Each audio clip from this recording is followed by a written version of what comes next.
ओम शांति। बाबा good morning.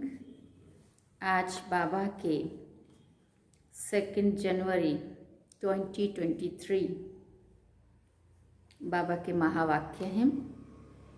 बाबा ने सार में कहा, मीठे बच्चे, तुम राज ऋषि हो। तुम्हें बेहद का बाप सारी पुरानी दुनिया का संन्यास सिखलाते हैं, जिससे तुम राजाई पद पा सको। बाबा ने प्रश्न पूछा, इस समय किसी भी मनुष्य के कर्म अकर्म नहीं हो सकते हैं, क्यों? तो बाबा ने उत्तर में कहा, क्योंकि सारी दुनिया में माया का राज्य है। सब में 5 विकार प्रवेश हैं, इसलिए मनुष्य जो भी कर्म करते हैं वो विकर्म ही बनता है। सतयुग में ही कर्म अकर्म होते हैं, क्योंकि वहाँ माया होती नहीं है। और एक प्रश्न पूछा बाबा ने, किन बच्चों को बहुत अच्छी प्राइज मिलती है? तो बाबा ने उत्तर में कहा, जो श्रीमत पर पवित्र बन अंधों की लाठी बनते हैं, कभी 5 विकारों के वश हो कुल कलंकित नहीं बनते, उन्हें बहुत अच्छी प्राइज मिल जाती है। अगर कोई बार बार माया से हार खाते हैं तो उनका पासपोर्ट ही कैंसिल हो जाता है। गीत सुना। ओम नमो शिवाय। ओम शांति। सबसे ऊंच है परमपिता परमात्मा, अर्थात परम आत्मा। वो है रचयिता। पहले ब्रह्मा विष्णु शंकर को रचते हैं, फिर आओ नीचे अमर लोक में, वहाँ है लक्ष्मी नारायण का राज्य। सूर्यवंशी का राज्य चंद्रवंशी का नहीं है। ये कौन समझा रहे हैं? बाबा पूछते, ये कौन समझा रहे हैं? ज्ञान का सागर। मनुष्य को कभी समझा ना सके। बाप सबसे ऊंच है, जिसको भारतवासी माता पिता कहते। तो ज़रूर प्रैक्टिकल में माता पिता चाहिए। गाते हैं तो ज़रूर कोई समय आए होंगे ना। तो पहले ऊंचते ऊंच है वो निराकार परमपिता परमात्मा। बाकी तो हर एक में आत्मा है। आत्मा जब शरीर में है तो दुखी व सुखी बनती है। ये बड़ी समझने की बातें हैं। ये कोई दंत कथाएं नहीं है। बाकी जो भी गुरु गोसाई आदि सुनाते हैं वो सब दंत कथाएं हैं। अब भारत नरक है। सतयुग में इनको स्वर्ग कहा जाता है। लक्ष्मी नारायण राज्य करते थे, वहाँ सब सौभाग्यशाली रहते थे। कोई दुर्भाग्यशाली थे ही नहीं। कोई भी दुख रोग था ही नहीं। यह है पाप आत्माओं की दुनिया। भारतवासी स्वर्गवासी थे। लक्ष्मी नारायण का राज्य था। श्री कृष्ण को तो सभी मानते हैं। देखो, इनको 2 गोले दिए हैं। श्री कृष्ण की आत्मा कहती है, अब मैं नरक को लात मार रहा हूँ, स्वर्ग हाथ में ले आया हूँ। पहले कृष्णपुरी थी, अब कंसपुरी है। इसमें भी ये भी कृष्ण, श्री कृष्ण भी है। इनके 84 जन्मों के अंत का ये जन्म है, परंतु अब वो श्री कृष्ण का रूप नहीं है। ये बाप बैठ समझाते हैं। बाप ही आकर भारत को स्वर्ग बनाते हैं। अब नरक है, फिर स्वर्ग बनाने बाप आए हैं। ये पुरानी दुनिया है। जो नई दुनिया थी वो अब पुरानी है। मकान भी नए से पुराना होता है, आखिरी तोड़ने लायक हो जाता है। अब बाप कहते हैं, मैं बच्चों को स्वर्गवासी बनाने राजयोग सिखलाता हूँ। तुम हो राज ऋषि। राजाई प्राप्त करने के लिए तुम संन्यास करते हो विकारों का। वो है हद के सन्यासी। वो हद के सन्यासी घर बार छोड़ जंगल में चले जाते हैं, परंतु है फिर भी पुरानी दुनिया में। भले जंगल में गए, परंतु है तो यही दुनिया के जंगल है ना। बेहद का बाप तुमको नरक का संन्यास कराते हैं और स्वर्ग का साक्षात्कार कराते हैं। अब बाप कहते हैं मैं आया हूँ तुमको ले जाने। बाप सभी को कहते हैं तुम अपने जन्मों को नहीं जानते हो। ये तो ज़रूर है कि जो जैसा करेगा, अच्छा व बुरा, उसे संस्कार अनुसार जाकर जन्म लेंगे। कोई साहूकार, कोई गरीब, कोई रोगी, कोई तंदुरुस्त बनते हैं। यह है अगले जन्मों के कर्मों का हिस्सा। कोई तंदुरुस्त है, ज़रूर आगे जन्म में हॉस्पिटल आदि बनाए होंगे।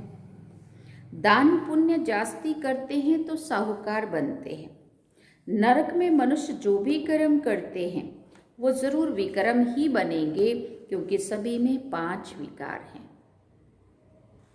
अब सन्यासी पवित्र बनते हैं, पाप करना छोड़ देते हैं, जंगल में जाकर रहते हैं, परंतु ऐसे नहीं है कि उनके कर्म अकर्म होते हैं। बाप समझाते इस समय है ही माया का राज्य, इसलिए मनुष्य जो भी कर्म करेंगे वो पाप ही होंगे। सत्युग त्रेता में माया होती नहीं है, इसलिए कभी विक्रम नहीं बनते हैं और ना ही दुख होगा। इस समय एक तो है रावण की जंजीरें, फिर भक्ति मार्ग की जंजीरें। जन्म जन्मांतर धक्के खाते आए हैं। बाप कहते हैं हमने आगे भी कहा था, क्या कहा था, कि इन जप तप आदि से मैं नहीं मिलता हूँ। इसने कहा, हाँ, शिव भगवान उवाच, इन जप तप करने से मैं नहीं मिलता हूँ। मैं आता ही तब हूँ जब भक्ति का अंत होता है। भक्ति शुरू होती है द्वापर से। मनुष्य दुखी होते हैं तब तो याद करते हैं ना। सत्युग त्रेता में है सौभाग्यशाली और यहाँ है दुर्भाग्यशाली। रोते पीटते रहते हैं, अकाले मृत्यु होता रहता है। बाप कहते हैं मैं आऊँगा तब जब नरक को स्वर्ग बनना है। भारत प्राचीन देश है, जो पहले थे उनको ही अंत तक रहना है। 84 का चक्र गाया जाता है। गवर्नमेंट जो त्रिमूर्ति बनाती है उनमें होना चाहिए ब्रह्मा विष्णु शंकर, परंतु जानवर लगा देते हैं त्रिमूर्ति। बाप रचयिता का चित्र है ही नहीं और नीचे चक्र भी लगाया है। वो समझते हैं चरखा है, परंतु है ड्रामा सृष्टि का चक्र। अब चक्र का नाम रख दिया है अशोक चक्र। अब तुम इस चक्र को जानने से ही अशोक बन जाते हो। अशोक माना जिनको कोई शोक दुख ना हो। नाम भी कितना अच्छा रखा, अशोक चक्र। बात तो ठीक है, सिर्फ उलट पुलट कर दिया है। अशोक चक्र रखा, माना सृष्टि चक्र का ही नाम अशोक चक्र रख दिया, परंतु उन्होंने अशोक, सम्राट अशोक समझ लिया। बाकी नाम है सृष्टि चक्र। तुम इस 84 जन्मों के चक्र को याद करने से ही चक्रवर्ती राजा बनते हो 21 जन्मों के लिए। इस दादा ने भी 84 जन्म पूरे किए हैं। ये श्री कृष्ण का अंतिम जन्म है। इनको बाप बैठ समझाते हैं, वास्तव में तुम सबका अंतिम जन्म है। जो भारतवासी देवी देवता धर्म के थे उन्होंने ही पूरे 84 जन्म भोगे हैं। अभी तो सबका चक्र पूरा होता है। अब ये तुम्हारा तन छी हो गया है, ये दुनिया ही छी है, इसलिए तुम सबको इस दुनिया से संन्यास कराते हैं। इस कब्रिस्तान से दिल नहीं लगानी है। अब बाप और वर्षे से दिल लगाओ। तुम आत्मा अविनाशी हो, यह शरीर विनाशी है। अब मुझे याद करो तो अंतमति सो गति हो जाएगी। गायन भी है अंतकाल जो स्त्री सिमरे। अब बाप कहते हैं अंतकाल जो शिव बाबा सिमरे वो नारायण पद प्राप्त कर सकता है। अंतमति सो गति, इसलिए बाबा कहते हैं निरंतर मेरी याद में रहो। जो बाबा की याद में अंत होगा तो अंतमति सो गति क्या होगा, नारायण पद प्राप्त कर सकते हैं। नारायण पद मिलता ही है सतयुग में। बाप के सिवाय ये पद और कोई भी दिला ना सके। ये पाठशाला है ही मनुष्य से देवता बनने की। पढ़ाने वाला है बाप, जिनकी महिमा सुनी ओम नमः शिवाय। तुम जानते हो हम उनके बच्चे बन गए हैं, अब वर्षा ले रहे हैं। अब तुम मनुष्य मत पर नहीं चलते।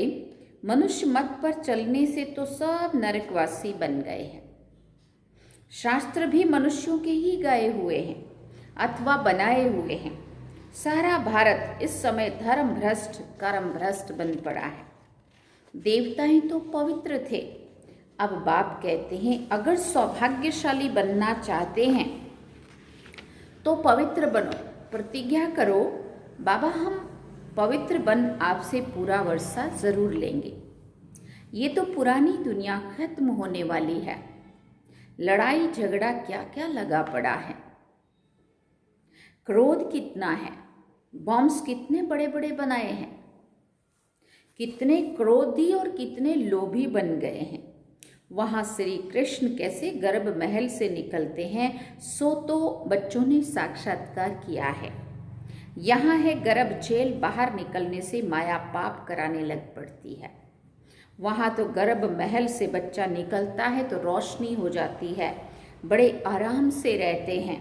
गर्भ से निकला और दासियाँ उठा लेती, बाजे बजने लग पड़ते। यहाँ वहाँ में कितना फ़र्क है। हाँ, सबसे बड़ा फ़र्क देखो, वहाँ बड़े आराम से बिना कोई सजा, ना कोई माँ को सजा ना बच्चे को सजा। वहाँ गर्भ महल है, इसलिए ना हॉस्पिटल ले जाना पड़े। आज तो बच्चे जन्मते ही हॉस्पिटलों में हैं, है ना। माँ भी तकलीफ़ में और बच्चे भी तकलीफ़ में। ये है नरक की दुनिया, दुखों की दुनिया, जिसमें बच्चा भी जन्म लेने वाला भी दुखी, जन्म देने वाला भी दुखी। और वहाँ पे जन्म देने वाले भी सुखी और जन्म लेने वाले भी सुखी। बाबा कहते गर्भ से बच्चा निकला और दासियाँ उठा लेती हैं और बाजे बजने लग पड़ते हैं। हॉस्पिटल ही नहीं होते जहाँ दुख हो, कष्ट हो। यहाँ और वहाँ में कितना फ़र्क है। अब तुम बच्चों को 3 धाम समझाए हैं। शांति धाम से ही आत्माएं आती हैं। आत्मा तो स्टार के मिसल है जो भ्रिकुटी के बीच में रहती हैं। आत्मा में 84 जन्मों का अविनाशी रिकॉर्ड भरा हुआ है। ना ड्रामा कभी विनाश होता, ना एक्ट बदली हो सकती।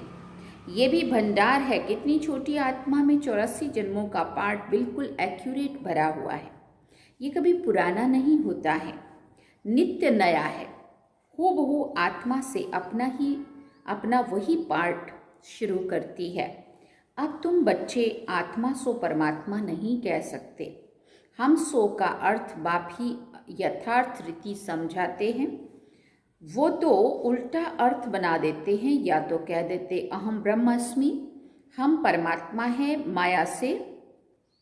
माया को रचने वाले। अब वास्तव में माया को रचा नहीं जाता। माया है 5 विकार। तो जैसे देह अभिमान में आए और अपने आप उनकी उत्पत्ति हुई। वो बाप माया को नहीं रचते हैं। बाप तो नई सृष्टि रचते हैं। मैं सृष्टि रचता हूँ ये और कोई कह नहीं सकते हैं। बेहद का बाप एक ही है। ओम का अर्थ भी बच्चों को समझाया गया है। आत्मा ही शांत स्वरूप शांति धाम में रहती है, परंतु बाप है ज्ञान का सागर, आनंद का सागर। आत्मा की ये महिमा नहीं गाएंगे। हाँ, आत्मा में नॉलेज आती है। बाप कहते हैं मैं एक ही बार आता हूँ, मुझे वर्षा भी ज़रूर देना पड़े। मेरे वर्षे से भारत एकदम स्वर्ग बन जाता है। वहाँ पवित्रता, सुख, शांति सब कुछ था। ये है बेहद के बाप का सदा सुख का वर्षा। पवित्रता थी तो सुख शांति भी थी, अभी अपवित्रता है तो दुख अशांति है। बाप बैठ समझाते, तुम आत्मा पहले पहले मूल वतन में थी, फिर देवी देवता धर्म में आई, फिर क्षत्रिय धर्म में आई, 8 जन्म सतो प्रधान में, फिर 12 जन्म सतो में, फिर 21 जन्म द्वापर में, फिर 42 जन्म कलयुग में। यहाँ शूद्र बन पड़े, अब फिर से ब्राह्मण वर्ण में आना है और फिर से देवता वर्ण में जाना है। ये हुआ पूरा चक्र। अब तुम ईश्वरीय गोद में हो। बाप कितना अच्छी रीति समझाते हैं। 84 जन्मों को जानने से फिर उसमें सब कुछ आ जाता है। सारे चक्र का ज्ञान बुद्धि में है। ये भी तुम जानते हो, सतयुग में है एक धर्म, almighty authority, word almighty authority राज्य। अब तुम लक्ष्मी नारायण पद पा रहे हो। सतयुग है पावन दुनिया, वहाँ बहुत थोड़े होते हैं, बाकी सब आत्माएं मुक्ति धाम में रहती हैं। सबका सदगति दाता एक ही बाप है, उनको कोई जानता नहीं है और ही कह देते हैं परमात्मा सर्वव्यापी है। तो बाप कहते तुमको किसने कहा? कहते हैं गीता में लिखा हुआ है। अब गीता भी तो किसी मनुष्यों ने लिखी ना। गीता किसने बनाई? भगवान उवाच, मैं तो इस साधारण ब्रह्मातन का आधार लेता हूँ। लड़ाई के मैदान में एक अर्जुन को कैसे बैठ ज्ञान सुनाएंगे? तुमको कोई लड़ाई व जुआ आदि थोड़ी सिखाया जाता है। कितना बदनाम किया पांडवों को, जुआ खेला फिर हार गए, क्या क्या सुनाया। भगवान तो है ही मनुष्य से देवता बनाने वाला, वो कैसे कहेंगे कि जुआ खेलो लड़ाई करो? सोचने की बात है ना ये। फिर कहते हैं द्रौपदी को 5 पति थे, ये कैसे हो सकता है? आज के इस समय में अगर दूसरा कोई लफड़ा करे तो कितना करेक्टरलेस मानते हैं। उनकी पूजा करेगा कोई, और उधर उनको इतना महान कह रहे हैं और साथ में 5 पतियों वाली द्रौपदी कह रही है। कैसे हो सकता है? कल्प पहले बाबा ने स्वर्ग बनाया था, अब फिर से बना रहे हैं। श्री कृष्ण के 84 जन्म पूरे हुए, यथा राजा रानी तथा प्रजा, सबके 84 जन्म पूरे हुए। अब तुम शूद्र से बदल ब्राह्मण बने हो। जो ब्राह्मण धर्म में आएंगे वही मम्मा बाबा कहेंगे। जो बाबा के बच्चे बनेंगे, बाबा को पहचानेंगे, वही मम्मा बाबा कहेंगे। फिर भले कोई माने व ना माने, समझते हैं हमारे लिए मंजिल बहुत ऊंची है, फिर भी कुछ न कुछ सुनते हैं तो स्वर्ग में ज़रूर आएंगे, परंतु कम पद पाएंगे। वहाँ यथा राजा रानी तथा प्रजा सब सुखी रहते हैं। नाम ही है heaven. Heavenly God father heaven स्थापन करते हैं। ये है हेल। सब सीताओं को रावण ने जेल में बांध रखा है। कहते हैं ना, रावण ने सीता को शोक वाटिका में रखा था, तो अब इन विकार बुराइयों ने भी सबको कहाँ रखा है? शोक वाटिका में, रावण की जेल में बांध रखा है। सभी शोक में बैठ भगवान को याद कर रहे हैं कि इस रावण से छुड़ाओ। जैसे शोक वाटिका में सीता बैठी इंतजार करती थी, मेरे राम आएंगे मुझे छुड़ाएंगे। सतयुग है अशोक वाटिका। जब तक सूर्यवंशी राजधानी तुम्हारी स्थापन नहीं हुई है, तब तक विनाश नहीं हो सकता। राजधानी स्थापन हो, बच्चों को कर्मातीत अवस्था हो, बच्चों की कर्मातीत अवस्था हो, तब फाइनल लड़ाई होगी। तब तक रिहर्सल होती रहती है। इस लड़ाई के बाद स्वर्ग के गेट खुलने वाले हैं। तुम बच्चों को स्वर्ग में चलने के लायक बनना है। बाबा पासपोर्ट निकालते हैं। जितना जितना पवित्र बनेंगे, अंधों की लाठी बनेंगे, तो प्राइज भी अच्छी मिलेगी। बाबा से प्रतिज्ञा करनी है, मीठे बाबा हम आपकी याद में ज़रूर रहेंगे। मुख्य बात है पवित्रता की। 5 विकारों का दान ज़रूर देना पड़े। कोई हार खाकर खड़े भी हो जाते हैं। अगर 2-4 बारी माया का घुंसा खाकर फिर गिरा तो नापास हो जाएंगे। बार बार चोट खाते रहें, गिरते रहें, घायल होते रहें तो फिर कैसे चलेंगे? नापास हो जाएंगे। बाबा कहते पासपोर्ट फिर कैंसल हो जाता है। बाप कहते हैं बच्चे कुल कलंकित मत बनो, तुम विकारों को छोड़ो, मैं तुमको स्वर्ग का मालिक अवश्य ही बनाऊंगा।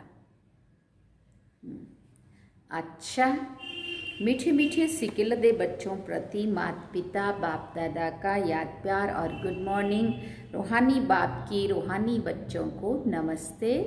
हम रूहानी बच्चों की रूहानी माता पिता बाप दादा को दिलवा चांद सिकवा प्रेम से याद प्यार गुड मॉर्निंग नमस्ते। थैंक यू बाबा, शुक्रिया बाबा।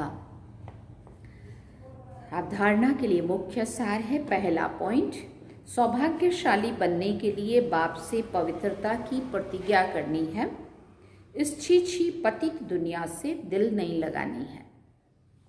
दूसरी बात बाबा ने कही, माया का घुंसा कभी नहीं खाना है, कुल कलंकित नहीं बनना है, लाइक बन स्वर्ग का पासपोर्ट बाप से लेना है। वरदान में बाबा ने कहा, मन को बिजी रखने की कला द्वारा व्यर्थ से मुक्त रहने वाले समर्थ स्वरूप भव। मन को बिजी रखने की कला द्वारा व्यर्थ से मुक्त रहने वाले सदा समर्थ स्वरूप भव। जैसे आजकल की दुनिया में बड़ी पोजीशन वाले अपने कार्य की दिनचर्या को समय प्रमाण सेट करते हैं, ऐसे आप जो विश्व के नव निर्माण के आधार मूर्त हो, बेहद ड्रामा के अंदर हीरो एक्टर हो, हीरे तुल्य जीवन वाले हो, आप भी अपने मन और बुद्धि को समर्थ स्थिति में स्थित करने का प्रोग्राम सेट करो। मन को बिजी रखने की कला संपूर्ण रीति से यूज करो तो व्यर्थ से मुक्त हो जाएंगे, कभी भी अपसेट नहीं होंगे। स्लोगन में बाबा ने कहा, ड्रामा के हर दृश्य को देख हर्षित रहो तो कभी अच्छे बुरे की आकर्षण में नहीं आएंगे। ड्रामा के हर दृश्य को देख हर्षित रहो तो कभी भी अच्छे बुरे की आकर्षण में नहीं आएंगे। अच्छा, ओम शांति। बाबा ने सार में कहा, मीठे बच्चे तुम राज ऋषि हो, तुम्हें बेहद का बाप सारी दुनिया का संन्यास सिखलाते हैं, जिससे तुम राजाई पद पा सको। और गीत क्या सुना, ओम नमो शिवाय। तो ये थे आज के बाबा के महावाक्य जो हम सभी ने सुने। अब हम बाबा को याद करेंगे। चलिए बाबा की याद में ओम शांति।